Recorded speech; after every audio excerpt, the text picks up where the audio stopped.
लोग जब दुखित होते हैं उनके मुंह से निकलने वाले जो शब्द होते हैं बहुत ही चुभने वाले शब्द होते हैं, बहुत ही कठोर शब्द होते हैं, दुखित करने वाले शब्द होते हैं। लेकिन ऐसी परिस्थिति में भी इस प्रभु के दास अय्यूब के मुख से प्रभु की स्तुति के शब्द निकलते हैं।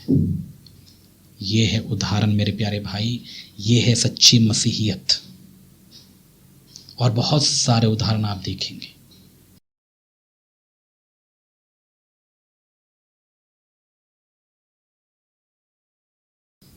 यूसुफ के बारे में देखिए, जब वो जेल में था, आपको लगता है कि वो परमेश्वर के विरुद्ध बातें कह के प्रभु को कोसा होगा? बिल्कुल नहीं, क्योंकि परमेश्वर उसके साथ था। उसने कभी नहीं कोसा। उसने अपने हर एक मुसीबत में, हर एक परिस्थिति को प्रभु का धन्यवाद दिया उसमें। और यूसुफ ने ये नहीं कहा कि प्रभु तूने मेरे साथ ऐसा क्या किया, क्यों मैं यहां पर हूं आज, ऐसा मैंने क्या गलत कर दिया कि मेरे भाइयों ने मुझे इस परिस्थिति में लाकर धकेल दिया, अब मैं क्या करूं, आपने मेरे साथ ऐसा क्यों किया? क्या कभी उसने सवाल उठाया? एक बात बताइए मेरे प्यारे भाई और बहन, हम होते कौन हैं परमेश्वर को सवाल करने वाले?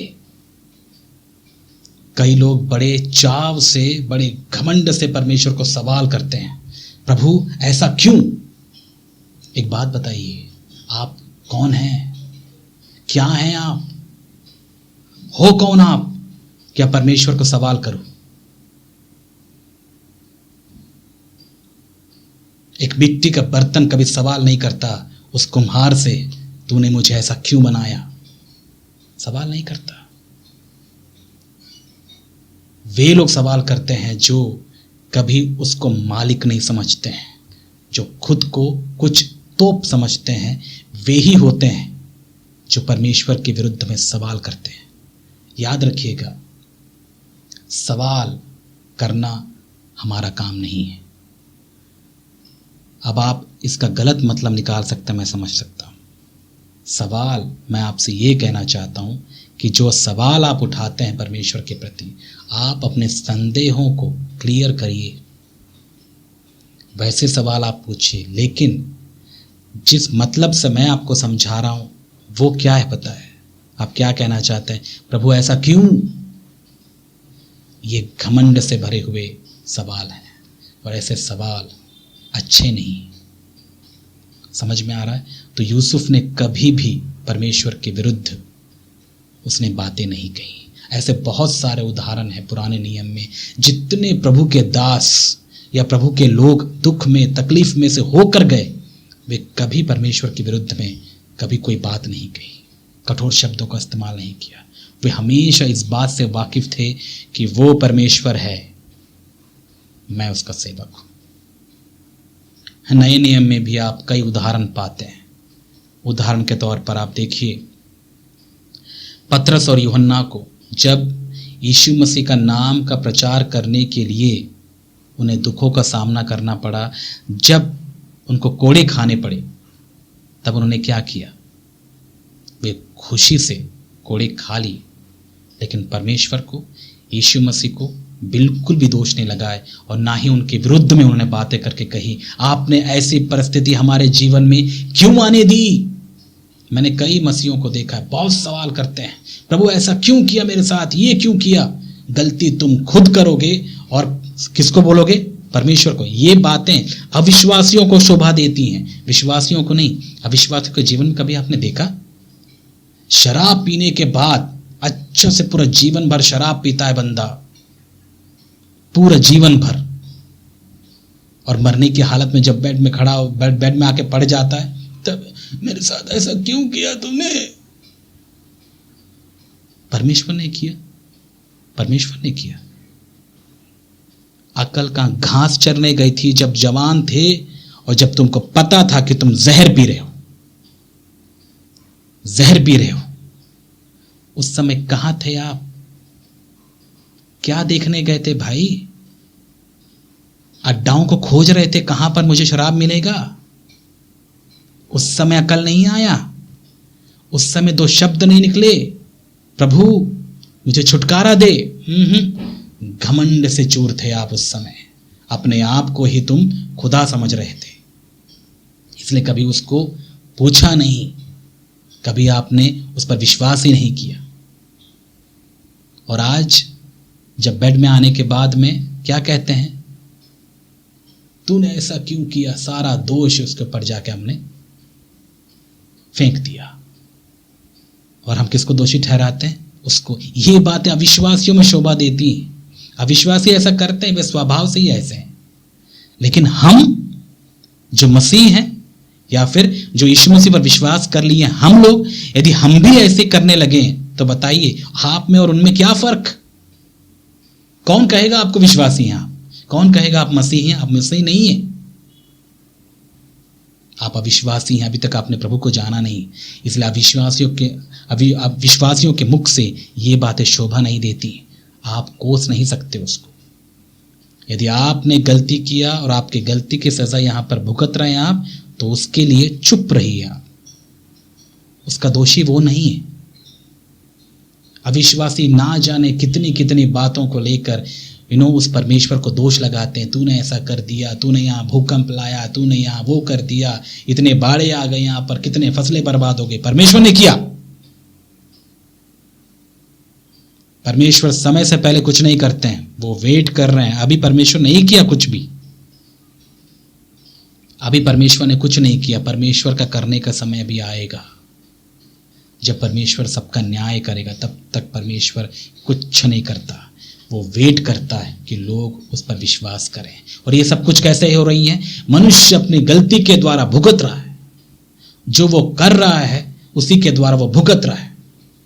इतनी सारी बीमारियां आज के समय में, जगह जगह भूकंप, ये सब कुछ जो हो रहा है, मनुष्य अपनी गलती से करवा रहा है। ये सब कुछ बीमारियां ऐसी हो जाती है। सोच रहे हैं आप, जैसा परमेश्वर ने नियम बनाया वैसे यदि हम जीते तो ऐसे नहीं होता।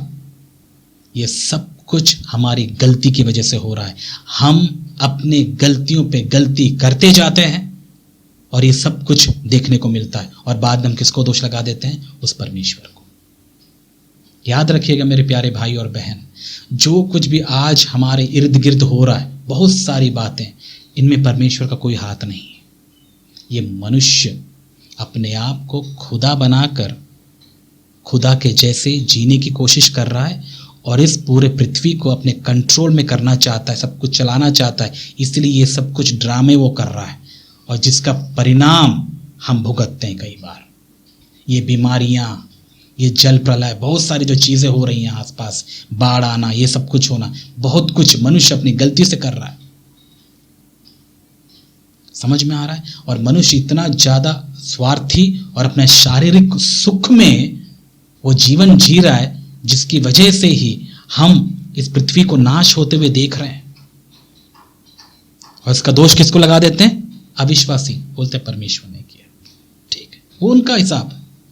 लेकिन अविश्वासी ऐसा नहीं करते, विश्वासी ऐसा नहीं करते।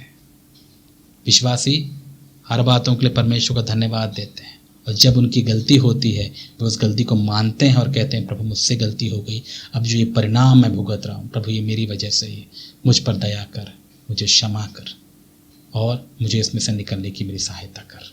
ये है एक सच्ची प्रार्थना। इसलिए मेरे प्यारे भाई और बहन, मैं आपको प्रोत्साहित करता हूँ, कभी भी कठोर शब्दों का इस्तेमाल मत करिए परमेश्वर के विरुद्ध में। दोष लगाने वाली बातें आपके मुंह से शोभा नहीं देती। समझ में आ रहा है? यूसुफ ने कभी ऐसा नहीं किया, और अभी मैं जो उदाहरण दिया हूँ यूहन्ना और पतरस, इसने भी कभी ऐसा नहीं किया। आपको याद है इसके विपरीत एक और ऐसा ही उदाहरण है जो पौलुस और सिलास के बारे में हम पढ़ते हैं। जेल में तकलीफ सहते हुए, कोड़े खाए हुए, उनके पीठ दर्द से पीड़ित, ऐसी परिस्थिति में उनके मुख से जो शब्द निकलते हैं, आप वहाँ पर पढ़ के देखिएगा प्रेरितों के काम में, कि कैसे वे दोनों रात में प्रभु की महिमा के गीत गाते हैं, प्रभु की स्तुति करते हैं गीतों के माध्यम से। ये होता है एक सच्चे विश्वासी के मुख के द्वारा, अपने शब्दों के द्वारा परमेश्वर को महिमा देने का गुण। यही है प्रभु के लोगों का स्वभाव। लेकिन झूठे शिक्षक और मसीह कैसे होते हैं? वे ऐसे नहीं होते। स्तुति उनके मुंह से नहीं निकलती। यदि स्तुति वे करते भी हैं तो परमेश्वर की नहीं करती, वे तो किसकी करते हैं? मैं खुद की बड़ाई करने वाले लोग हैं। वे हमेशा यदि मुंह खोलेंगे तो अपनी बड़ाई करेंगे, मैं ऐसा हूं, मैं वैसी हूं, मैं ऐसा करता हूं, मैं वैसा करता हूं, मैं ये कर लेता हूं, वो कर लेता हूं, देखो मैं कैसा हूं। ये सारी बातें दुनियादारी की बातें हैं, दुनिया वालों को शोभा देती है, हमको नहीं देती हैं। प्रभु के लोग ऐसे नहीं होते। प्रभु बोलते हैं मैंने कुछ नहीं किया, उसने किया। मैं क्या हूं, मैं कौन हूं? और जो खुद करते हैं वे महिमा भी लेते हैं, लेकिन जो प्रभु को करने देते हैं वो महिमा प्रभु को देते हैं। पता है मैं क्या कह रहा हूं? आपको समझ में आ रहा है? इसलिए मसीह जीवन में मैंने एक बात ठान लिया था जब मैं प्रभु में बढ़ रहा था कि प्रभु अब मैं इस जीवन को आपको सौंपता हूं। अब मैं चाहता हूं कि मेरे शब्द, मेरे कार्य, मेरी सेवा, सब कुछ प्रभु आपको महिमा दे, जिसमें मैं कुछ भी महिमा नहीं ले सकता। क्यों? क्योंकि जब आप करेंगे तो आपको महिमा मिलेगी, और यदि मैं करूंगा तो मुझे महिमा मिलेगी। इसलिए मैंने सोच लिया नहीं, मेरी महिमा नहीं, मेरे प्रभु की महिमा होनी चाहिए। इसीलिए सब कुछ उसको मैंने समर्पित किया। और आज मैं सीख रहा हूं कैसे छोटी छोटी बातों में भी प्रभु को महिमा दिया जाता है। आप यदि नहीं करेंगे तो परमेश्वर करेगा। इसलिए उसको मौका दीजिए आप में से होकर करने का, तब परमेश्वर को महिमा मिलेगा। विशेष करके अपने शब्दों के द्वारा अपनी बड़ाई के पुल बांधना अब हमको बंद करना है मेरे प्यारे भाई और बहन। अपनी बड़ाई का मतलब मैं समझ रहे हैं मैं क्या कहना चाहता हूं? मैं यही नहीं कह रहा हूं कि आपके जीवन में परमेश्वर ने गवाही दी है, उस गवाही को ना बताओ, उस बात में, उसके बारे में बात नहीं कर रहा हूं। आप अपने स्वार्थी और संसारिक गुणों की बड़ाई कैसे कर सकते हैं?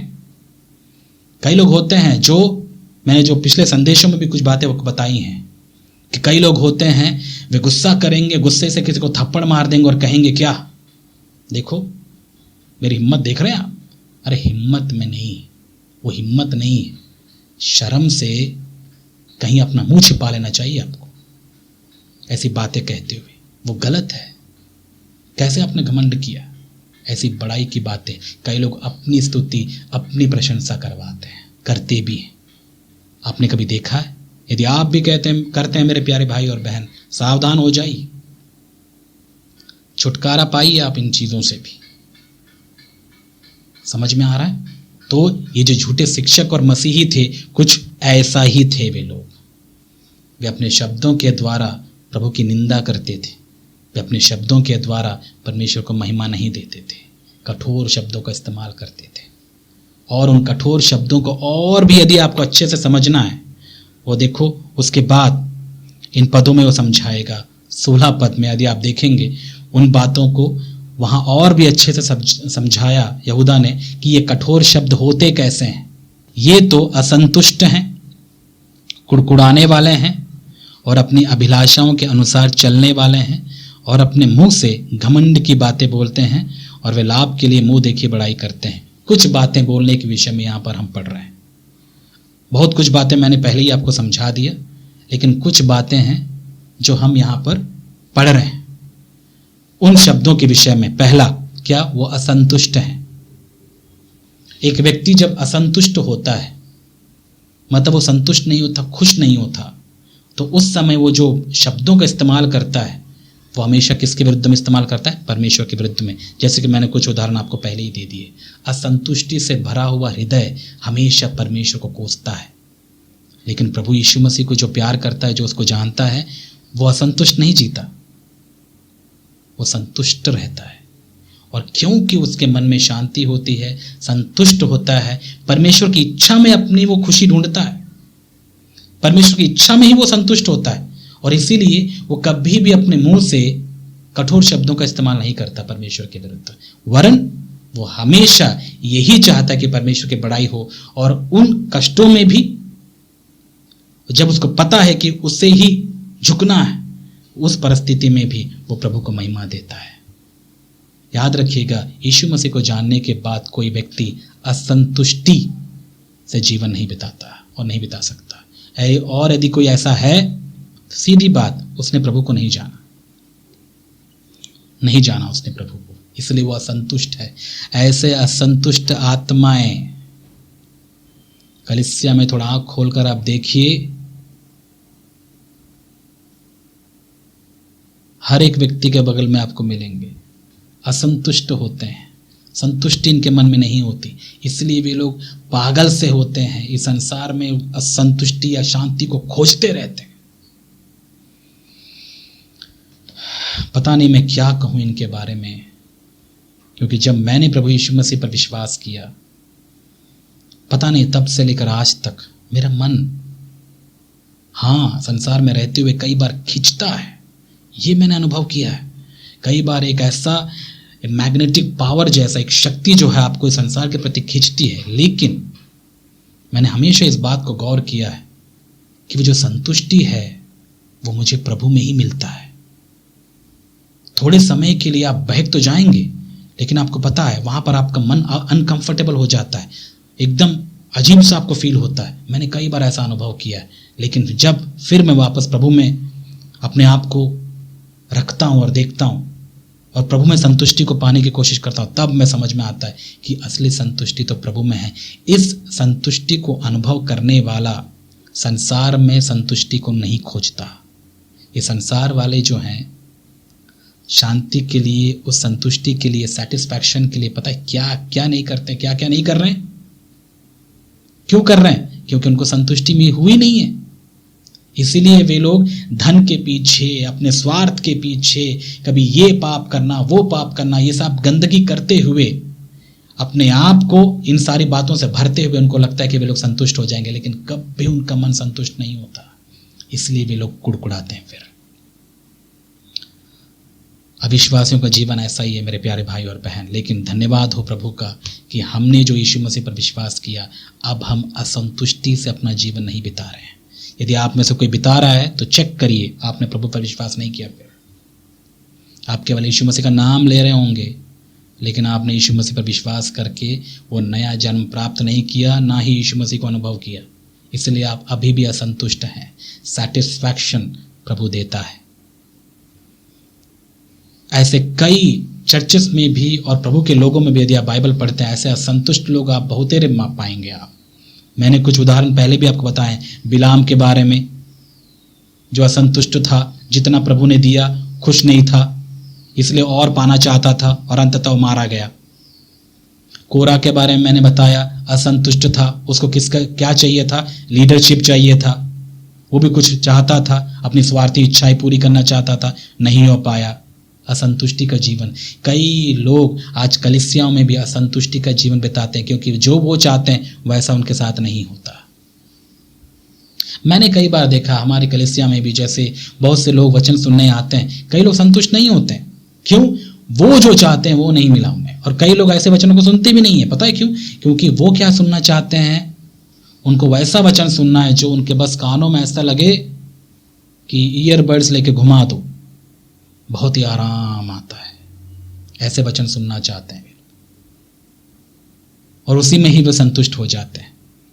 माफ कीजिएगा, मैं ऐसा नहीं कर पाऊंगा, मुझसे ऐसा नहीं होगा, क्योंकि मुझे पता है कि ये गलत है, गलत है। परमेश्वर किसी के मुंह देखी वचन नहीं सुनाता। परमेश्वर का वचन आपको सुनना है। नहीं सुनना चाहते तो आप चले जाइए फिर। तो उम्मीद है कि आपको समझ में आ रहा होगा। मैंने कहा कि यीशु मसीह को जानने के बाद कोई असंतुष्टि का जीवन नहीं बिताता, क्योंकि सैटिस्फैक्शन प्रभु से मिलता है। एक बार एक व्यक्ति प्रभु में अपने आप को सेटिस्फाई प्राप्त या फिर पाने के बाद वो फिर इस संसार की चीज़ों के प्रति आकर्षित नहीं होता। यदि वो होता भी है तो उसे कट करता है वचन से, क्योंकि वो अनुभव कर चुका कि रियल सेटिस्फैक्शन और असली संतुष्टि प्रभु में ही है। और ऐसा व्यक्ति कभी परमेश्वर के विरुद्ध में बातें नहीं करता। हमेशा वो अपनी संतुष्टि परमेश्वर की इच्छा में पाता। और जो असंतुष्ट होते हैं वही हैं जो प्रभु की इच्छा में संतुष्टि नहीं ढूंढता, वो अपनी इच्छा में ही संतुष्टि ढूंढता है। ऐसा व्यक्ति को आप हमेशा पाएंगे असंतुष्ट होगा, हमेशा मुंह लटका होगा इसका। ये कभी भी अपने हृदय में आनंदित नहीं होता, ये कुड़कुड़ाने वाले होते हैं। मैंने कई उदाहरण अभी दे दिया आपको। बिलाम के बारे में बता दिया मैंने आपको, कोरा के बारे में बता दिया, और ऐसे बहुत सारे लोग हैं जो अपने जीवन में परमेश्वर को जानते हुए भी असंतुष्टि का जीवन बिताते हैं। कहीं आप तो ऐसे नहीं है मेरे प्यारे भाई और बहन, याद रखिएगा ये बहुत खतरनाक है।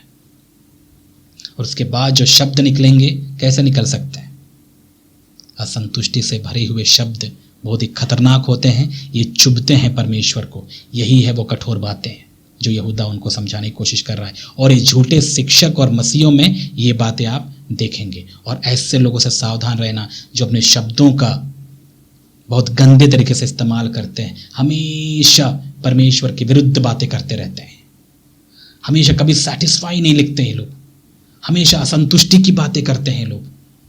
क्या किया परमेश्वर ने, मैं भी अभी तक मैं ऐसा ये हूँ वो हूँ, अब तक प्रभु ने मुझे ऐसा नहीं किया, ये नहीं दिया। ऐसी बातें करने वाले आप नहीं देखे? हमेशा उनके पास आप जाकर बैठो, हमेशा वे लोग असंतुष्ट होते हैं, हमेशा इनके पास शिकायतें होती हैं, कब प्रभु करेगा मेरे साथ। विशेष करके जो चर्च में चंगाई वगैरह के लिए आ जाते हैं, एक बार ऐसा ही हुआ हमारे साथ, होते ही रहता है। कई लोग आ जाते हैं, क्यों आए हो आप चर्च में भाई और बहन? मेरे पिताजी ना बहुत शराब पीते हैं, उनको ठीक करना। बोला प्रभु कर देगा, चिंता मत करिए, आप प्रभु पर विश्वास करिए। प्रभु करते हैं। जिनके जीवन में यीशु मसीह आ जाता है, भाई कौन शराब पिएगा? यीशु मसीह नहीं आने की वजह से तो ऐसा होता है।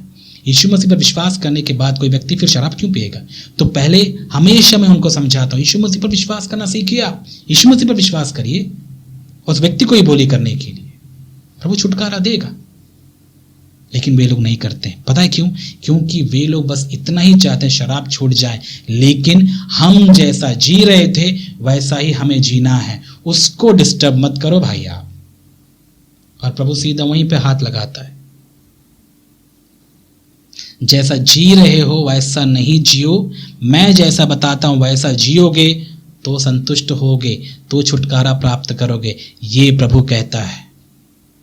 समझ में आ रहा है? लेकिन ऐसा सुनने वाला कोई है? बिल्कुल नहीं। बहरे हैं बहुत सारे लोग, सुनना नहीं चाहते। क्यों? अपनी इच्छा से वे लोग जीना चाहते हैं, अपनी मनमर्जी करना चाहते हैं, इसलिए पूरी जिंदगी भर ये लोग असंतुष्ट रहते हैं। और कई अपने आप को मसीह कहलाने वाले भी ऐसे ही हैं, कभी भी संतुष्ट और एक शांति उनके जीवन में आप नहीं देखेंगे, छोटी छोटी बातों में परेशान हो जाते हैं। आगे और भी जो कठोर बातें हैं जो परमेश्वर के विरुद्ध करते हैं लोग, उनमें और भी रूप हैं। देखिए, एक पहले मैंने बता दिया अभी, और एक कुड़कुड़ाने वाले। कुड़कुड़ाने वालों से याद आता है उन इजरायलियों के बारे में, जब वे मिस्र देश की भयंकर गुलामी से, जो कि लगभग 430 साल की थी, वहां से निकलने के बाद, इतने भयंकर छुटकारा प्राप्त करने के बाद भी वे लोग, पहली बात उनमें से बहुतेरे असंतुष्ट थे। देख रहे हैं आप? उसके बाद उस सफर में जहां उनको कनान देश जाना था, उस सफर में कई लोग असंतुष्टि की आत्मा से, जिनमें विश्वास नहीं होता वही असंतुष्ट होते हैं, याद रखिए। अब असंतुष्टि को और भी अच्छे तरीके से आप समझ सकते हैं। कैसे? जिनमें विश्वास नहीं होता वही असंतुष्ट होते हैं, और उनमें से बहुतेरे विश्वासी नहीं थे। वे लोग छुटकारा पाप प्राप्त कर लिए, और जैसे कि हम जानते हैं, लाल समंदर से पार होकर बपतिस्मा का जो रूप है वहां आप देख पाते हैं, उसमें से भी गुजर गए। एक ही भोजन से वे लोग खाए, मतलब प्रभु भोज है ना। परमेश्वर की आत्मा को उन्होंने अनुभव किया, परमेश्वर उनको चलाया, सब कुछ अनुभव किए वे लोग, फिर भी वे लोग संतुष्ट नहीं थे। पता है क्यों? वे संतुष्ट इसलिए नहीं थे क्योंकि उनका शरीर तो आ गया था बाहर, लेकिन उनका मन वही अदरक और लहसुन में ही लटका हुआ था। इसलिए बार बार वे लोग कुड़कुड़ाते थे, बार बार वे लोग परेशान होते थे और कहते थे, हे मूसा मुझे अदरक की याद आ रही है, हे मूसा मुझे वो लहसुन खाना। वहां पर मिस्र देश वाले क्या बनाते थे वो खाना। पुरानी बातों को याद कर करके वे लोग दुखित होते थे, इसलिए असंतुष्ट थे। कई मसीही आपको ऐसे मिलेंगे जो प्रभु में आने के बाद, साफ और शुद्ध होने के बाद भी पुरानी बातों में अपनी महिमा ढूंढते हैं, पुरानी बातों में संतुष्टता, अपनी संतुष्टि को खोजते हैं। उस समय क्या समय था, बचपन में कुछ ऐसा था वैसा था, मैंने ये किया था वो किया था। भाई तुम पापी अवस्था में थे उस समय। कई लोग मुझसे पूछते हैं, अच्छा बताइए भाई आपका फेवरेट लाइफ कौन सा है? मतलब यदि आप अविश्वासी बच्चों से भी पूछो या फिर जवानों से भी आप पूछो, बूढ़ों से भी आप पूछो, सबसे अच्छा आपका समय कौन सा था? आपका बुढ़ापा था, यानी आपका बचपन, जवानी या बुढ़ापा, क्या अच्छा था? पता कई लोग क्या बोलते हैं, यदि मैं आपसे पूछूं तो आप क्या कहेंगे? पता आप क्या कहेंगे? बचपन, कोई चिंता नहीं था, कोई टेंशन नहीं था, अपनी मर्जी से सुबह उठते थे, स्कूल जाते थे, यहां वहां घूमते थे, खाते थे, पीते थे, खेलते थे, सो जाते थे, कोई टेंशन नहीं था। लेकिन अब टेंशन ही टेंशन। ऐसे लोग मुझे भी पूछते हैं, तो मैं हमेशा इस बात को गौर करता हूं, जब कोई मुझे पूछता है बताइए आपका अच्छा समय कौन सा था, मैं याद करता हूं मेरा अच्छा समय 17 साल के पहले का जो मेरा समय था और 17 साल के बाद का मेरा जो समय है। समझ में आ रहा है मेरे प्यारे भाई और बहन? तो मैं देखता हूं, हाँ बचपन में मैं भी वैसा ही था जैसे आम बच्चे होते हैं, लेकिन एक बात का मुझे एहसास है, बचपन में मैं संतुष्ट नहीं था, सैटिस्फाई नहीं था, क्योंकि मेरे जीवन में प्रभु नहीं था और वो जीवन मेरे लिए एक नरक से भरा हुआ जीवन था। और उस जीवन काल में जो जो बातें मेरे साथ घटी हैं वो मैं ऐसा समझता हूं जैसे मेरे साथ नरक में ही घटी हैं। उन बातों को मैं लेके इस जीवन में जीना नहीं चाहता, जो कि कई लोग ऐसा करते हैं। उन बातों में अपनी महिमा और संतुष्टि क्यों खोजते हैं बहन भाई? क्यों ढूंढते हैं आप कि वहां बहुत मजा आता था उस समय, आपको सब कुछ करने की अनुमति थी, आप जो भी करना चाहते थे कर लेते थे, आप पाप कर सकते थे, ये कर सकते थे, वहां जा सकते थे, यहां जा सकते हैं। अब प्रभु में आ गए, अब आप शारीरिक रूप से वहां नहीं जा सकते, नहीं कर सकते, लेकिन मन कईयों का उसी भूतकाल में ही फंसा हुआ होता है। उसी अदरक और लहसुन बहुत टेस्टी होता है, स्वाद कईयों को पुराना स्वभाव का जो स्वाद है उनके जीभ में, उनके पूरे शरीर में बस जाता है, उसी में वे लोग फंसे हुए होते हैं। ये इजरायली भी कुछ ऐसे ही थे, निकल तो गए लेकिन उनका मन वहीं पे था। ये वही लूत की वाइफ जैसे हैं लोग। उसके बाद क्या होता है? उसके बाद परमेश्वर को पता था कि ये लोग आ तो गए हैं लेकिन इनमें से कई विश्वासी नहीं हैं, और विश्वास नहीं होने की वजह से ही कई लोग असंतुष्टि का जीवन बिताते हैं। यही एक सबसे बड़ा प्रॉब्लम है। उनमें से कुछ थे विश्वासी जो कभी भी असंतुष्टि से नहीं अपने जीवन को बिताए। कौन? मूसा और यहोशू कालेब। इनमें विश्वास था, इसलिए वे लोग हमेशा सेटिस्फाई थे, कभी वे लोग कुड़कुड़ाए नहीं होंगे। समझ में आ रहा है मेरे प्यारे भाई और बहन? असंतुष्टि क्यों होती है? विश्वास की कमी है। विश्वास की कमी क्यों है? वचन नहीं सुनते होंगे आप। फिर अब आप बोलेंगे नहीं ना, हम तो हर संडे सुनते हैं वचन। भाई क्या सुनते हो आप? प्रभु का वचन ही सुन रहे हो? कोई भाषण सुनने जा रहे हो आप? आपको पता नहीं आज के समय में कई पुलपिट्स में भाषण होता है और एक कॉमेडी शो हो रहा है और बहुत सारी चीजें होती हैं जो संसार में होते रहती हैं। वही शोज देखने जाते होंगे आप, वचन थोड़ी सुनते होंगे आप। वचन सुनने से आपको सेटिस्फैक्शन मिलता। प्रभु के वचन से जब कोई सुनता है उसका विश्वास बढ़ता है, वो आत्मा में मजबूत होता है। ये है वचन सुनने का मतलब। समझ में आ रहा है? तो इजरायली ऐसे ही थे, इसीलिए क्योंकि वे असंतुष्ट थे, हमेशा कुड़कुड़ाते थे। या जो बातें हमने पढ़ी, कुड़कुड़ाते थे। कुड़कुड़ाने का सिंपल मतलब है एक प्रकार का शिकायत वाली आत्मा हमेशा इनके अंदर होती थी। शिकायत करते रहते थे, कभी खुशी नहीं, कभी खुशी नहीं। हर जगह कमियों को ढूंढना, हर जगह कमियों को ढूंढना, हर जगह। और ये भी सब कुछ परमेश्वर के विरुद्ध में। परमेश्वर जो कह रहा है उसमें भी वे लोग संतुष्ट नहीं होंगे। अरे कौन जाएगा, क्या करेगा? कई बार आपने देखा है कई विश्वासी अपने लिए आप बोलो तो वो मीलों चले जाएंगे, लेकिन प्रभु के काम के लिए बिल्कुल नहीं। उदाहरण बताऊं मैं आपको। फॉर एग्जाम्पल, समझो एक संडे बरसात होता है।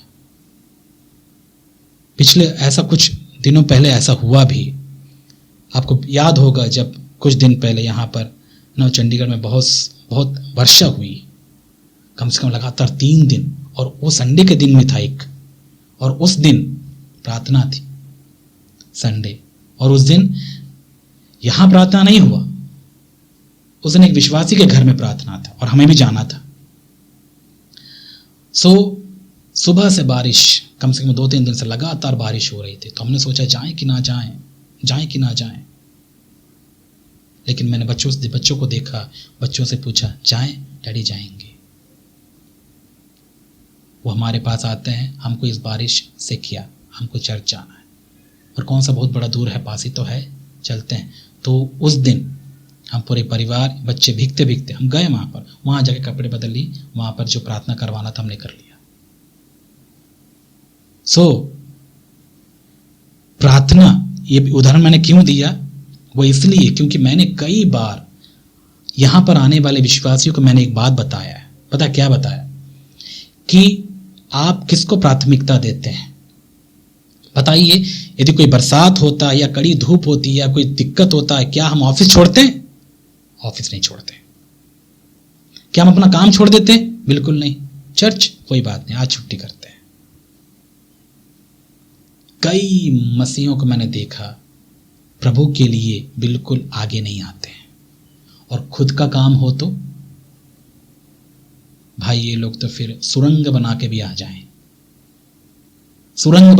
जाएं, इनको दिक्कत नहीं होगा, हाथों से खरोच देंगे ये लोग, खोद के आ जाएंगे, लेकिन आ जाएंगे। क्यों? खुद का काम है ना भाई, प्रभु के लिए उंगली तक नहीं लगाएंगे। और फिर वो क्या बोलेंगे? हम मसीह हैं। भैया आप मजाक क्यों बना रहे हैं अपना? किस मसीहत की बात कर रहे हो आप? किस मसीहत की बात कर रहे हो आप? अपने लिए जीने वाले कभी प्रभु में खुश नहीं रहते हैं। जो प्रभु के लिए जीते हैं वो हर परिस्थिति में वे लोग संतुष्ट रहते हैं, वे कभी कुड़कुड़ाते नहीं हैं। ये इजरायली कुछ ऐसे ही थे, वे जी ही अपने लिए रहे थे। प्रभु के पास उनका मन थोड़ा ही था, वो तो उनका मन अपने ऊपर था, अपने कंफर्टेबिलिटी में था, और इसीलिए वे लोग खुश नहीं थे, असंतुष्ट थे, कुड़कुड़ाने वाले। और बड़ी दुख की बात है, आजकल कलीसियाओं में ऐसे कुड़कुड़ाने वाले बहुत हैं। वे हमेशा शिकायत करते रहते हैं, प्रभु ये क्यों, प्रभु ऐसा क्यों, मैं ये नहीं कर सकता, मैं वो नहीं कर सकता। हमेशा वो अपना फायदा ढूंढते हैं कलीसिया में आकर भी, कि मेरा फायदा कैसा होगा, मैं किस चर्च में जाऊं कि मेरा फायदा हो। और लोग ऐसी जगह में जाते भी, वो ये नहीं सोचते हैं कि मुझसे क्या फायदा होगा चर्च में। आपने कभी ऐसे लोगों को देखा? बहुत कम मिलेंगे आजकल। लोग चर्चेस में जाते ही इसलिए हैं कि उनका फायदा हो, वो इसलिए नहीं जाते हैं कि उनके द्वारा चर्च का फायदा हो। बिल्कुल नहीं, ऐसे लोग हाथ नहीं बढ़ाते हैं आगे, हाथ नहीं बिल्कुल भी बढ़ाते हैं किसी काम में, वे हमेशा पीछे रहते हैं। लेकिन है वो मसीह लोग, अब पता नहीं काहे का मसीहत है, कौन सा मसीहत है। कभी देखा आपने मेरे प्यारे भाई बहन? देखिए, आँख खोलिए, क्योंकि ये बातें आप में ट्रांसफर हो जाएंगी यदि आप ऐसी चीज़ों को ना देखें और सावधान ना रहे तो। कुड़कुड़ाने वाले लोग अपने शब्दों से शिकायत करते हैं, वे लोग हमेशा परमेश्वर के विरुद्ध, परमेश्वर की इच्छा से वे खुश नहीं होते हैं। कभी ये परमेश्वर की इच्छा से खुश नहीं होते। पता क्यों नहीं होते? आगे बताया उसने, क्योंकि अपनी अभिलाषाओं के अनुसार चलने वाला ही है। क्योंकि उनको परमेश्वर की अभिलाषा की कोई चिंता नहीं है, उनको तो अपनी अभिलाषा की चिंता है, अपनी इच्छा की चिंता है, अपनी इच्छा के अनुसार जीने वाले हैं। उनको जो अच्छा लगता है वो सही है, और जो उनको अच्छा नहीं लगता वो गलत है। भाई, तुम्हारे इच्छा के अनुसार चर्च नहीं चलता, तुम्हारे इच्छा के अनुसार परमेश्वर का राज नहीं चलता। परमेश्वर के राज्य में केवल परमेश्वर की इच्छा पूरी होती है, और यदि आप प्रभु के नहीं हैं तो आप परमेश्वर के राज्य में नहीं आ सकते, ना होंगे। यदि आप बोलते कि मैं मसीही हूं, तो आप ये बात मान लीजिए, मसीह का मतलब है जिनके जीवन में परमेश्वर का राज चले। जो खुद राजा बन बैठा है वो कैसे मसीही हो सकता है? वो असंभव है, वो झूठा है, धोखेबाज है, वो ढोंग कर रहा है चर्च में आकर भी। समझ में आ रहा मैं क्या कहना चाहता हूं? क्यों वे लोग कुड़कुड़ाते हैं? क्योंकि वे चाहते हैं कि उनकी इच्छाएं और अभिलाषाएं पूरी हों। और जब ऐसा नहीं होता तब वे कुड़कुड़ाते हैं।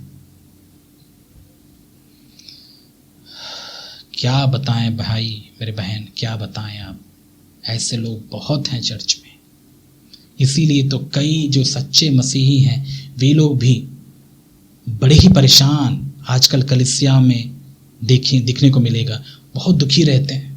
क्योंकि हर जगह, विशेष करके चर्च में भी, ऐसे विचार रखने वाले, अपनी इच्छा से चलने वाले लोग भरपूरी से भरे हुए हैं। बताइए जाएं तब जाएं कहां?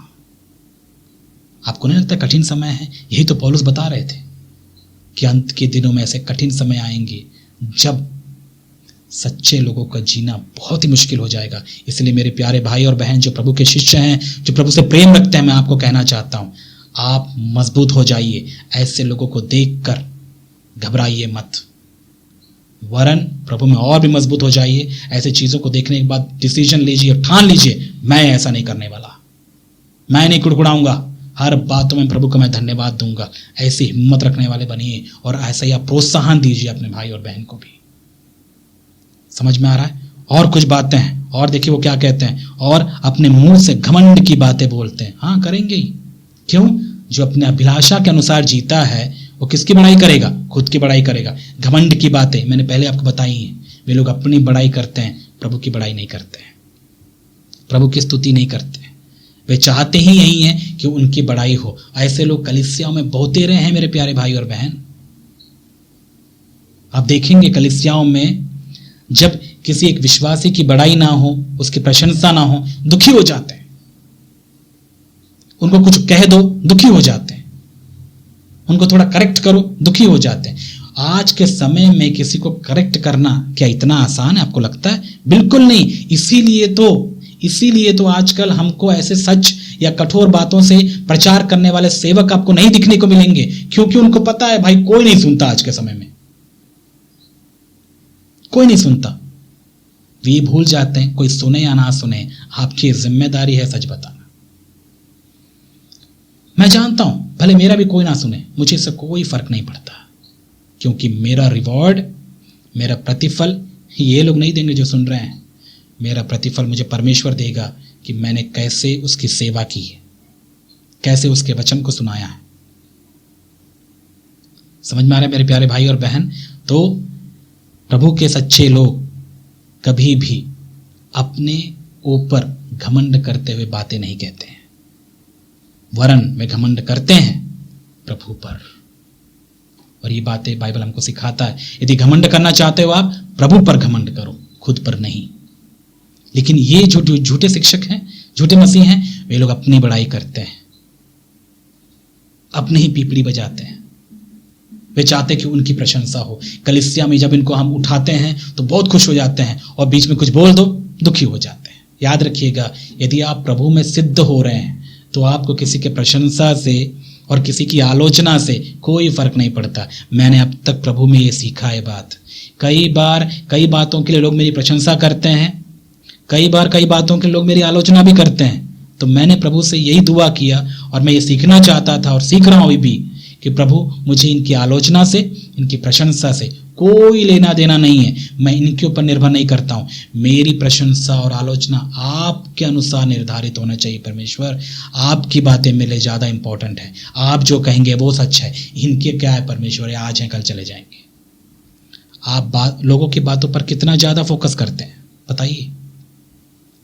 प्रभु आपके विषय में क्या कहता है ये आपके लिए इंपॉर्टेंट है, या फिर लोग आपके विषय में क्या कहते हैं ये ज्यादा जरूरी है? कईयों के लिए लोगों का विचार ही सब कुछ है। वही है परमेश्वर का वचन है, मेरे लिए नहीं है।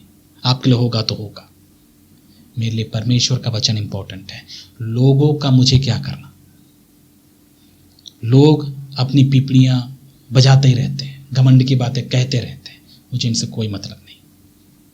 मुझे ये देखना है कि मेरे प्रभु को ये बातें भाई या ना भाई, वो मेरे विषय में क्या कहते हैं, ये ज़्यादा इंपॉर्टेंट है। और मैं चाहता हूं मेरे प्यारे भाई और बहन, यदि आप प्रभु में बनना चाहते हैं, मैं समझता हूं आप इन बातों को गौर करेंगे, आप भी इन बातों को लागू करेंगे। समझ में आ रहा आपको? वे लोग घमंड की बातें कहते हैं, और आखिरी बात जो यहां पर हम पढ़ते हैं, वे लाभ के लिए मुंह देखी बड़ाई किया करते हैं। मुंह देखी बड़ाई मतलब मुंह देखकर प्रशंसा करते हैं, मतलब प्रशंसा करने वाले लोग हैं। ये जो शब्द हैं, पूरे शब्दों के बारे में आज बता रहा हूं मैं आपको। शब्द कैसे शब्द होते हैं? वे लोग बड़ाई के शब्द करते हैं। वाह, बहुत अच्छा था, बहुत बढ़िया सर, आप बहुत बढ़िया हो सर। और सुनने वाला यदि बेवकूफ रहा, क्या प्रशंसा किया इसने। मेरे साथ भी होता है कई बार, हाँ सर आप ऐसे बहुत बढ़िया, भाई आप ठीक है, भाई ठीक है, बस। हमेशा से मैंने ये दुआ किया, प्रभु मुझे इन लोगों के या मनुष्यों के अच्छी या बुरी बातों से कोई मतलब नहीं। मैं जब तक आपसे ना सुनूं कोई बात प्रभु पवित्र आत्मा के द्वारा, तब तक मैं विश्वास नहीं करूंगा। लोग मुंह देखी बड़ाई करते हैं, विशेष करके ये झूठे मसीहों में भी और झूठे शिक्षकों में भी ये गुण पाया जाएगा। याद रखिएगा, एक प्रभु के सच्चे सेवक या फिर सच्चे मसीह का गुण क्या है पता है? वे हमेशा सच बोलते हैं, सच बोलते हैं। ऐसा भी बोलेंगे यदि कोई बातें भी हैं, लेकिन वो आपको उठाने के लिए सच बोलेंगे। वे बढ़ाई करने के लिए या फिर मुंह देखी बढ़ाई नहीं करते हैं। और ऐसे जो लोग करते हैं, पता है, ये बातें आप अविश्वासी में आप गौर करना, वे लोग क्या करते हैं पता है?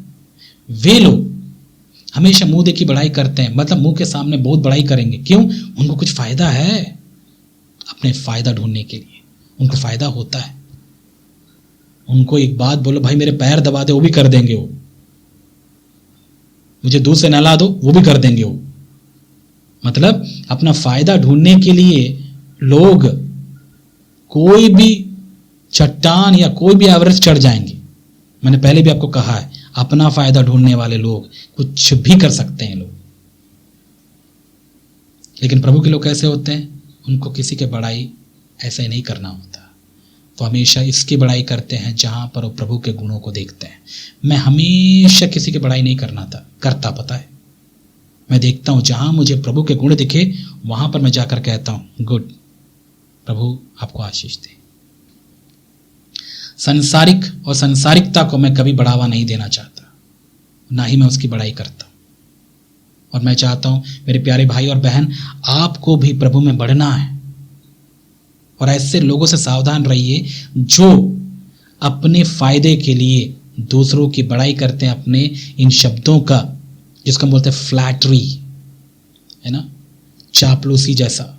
चापलूस होते हैं कई लोग, वो चापलूस इसलिए होते हैं उनको कुछ पाना होता है। ये स्वभाव अविश्वासियों में है, लेकिन विश्वासियों में भी है। यहूदा बता रहा है ना, विश्वासियों में भी पाया गया उस समय, आज भी होगा। आज भी बहुत तेरे होंगे ऐसे चापलूस लोग जो यहां कुछ और वहां कुछ और ऐसे होते हैं। आपको मुंह को देखकर आप बड़ाई करेंगे और बाद में जाकर कहीं और जाकर आपके पीछे काटेंगे, आलोचना करेंगे आपकी। और वे लोग कहते हैं हम मसीह लोग हैं। शब्दों का इस्तेमाल कैसे किया जाता है, कैसे करते हैं, विशेष करके इन झूठे शिक्षकों और मसीहों को शब्दों के द्वारा, उनके वचनों के द्वारा, विशेष करके जो आज हमने बातें पढ़ी, जैसे कि वे लोग असंतुष्टि के वचन बोलते हैं, कुड़कुड़ाते हैं, अभिलाषाएं पूरी ना होने की वजह से जो शब्द उनके मुंह से निकलते हैं स्वार्थ की, उन शब्दों के द्वारा घमंड की बातें, मतलब खुद पर घमंड की बातें और संसारिक बातों का घमंड करते हैं, परमेश्वर की घमंड की बातें नहीं करते हैं। और वे लोग मुंह देखी बड़ाई करते हैं ताकि उनको कुछ फायदा हो। इन बातों से हम इन झूठे मसीहों को परख सकते हैं, जांच सकते हैं, क्योंकि ये गुण प्रभु के लोगों में नहीं होता। ये गुण संसारिक गुण है। और यही बात यीशु मसीह ने कहा, तुम उनके फलों से, जो कि उनके मुंह के फल भी हैं, पहचान सकते हो कि ये प्रभु के लोग हैं या नहीं हैं। अब हमें सावधान रहने की क्यों ज़रूरत है? मैंने आपको बहुत बार कहा मेरे प्यारे भाई और बहन, यदि आप सावधान नहीं रहेंगे कोई देरी नहीं है, आप भी ऐसे ही हो जाएंगे, आप भी ऐसे ही हो जाएंगे, आपका भी जीवन ऐसा ही हो जाएगा।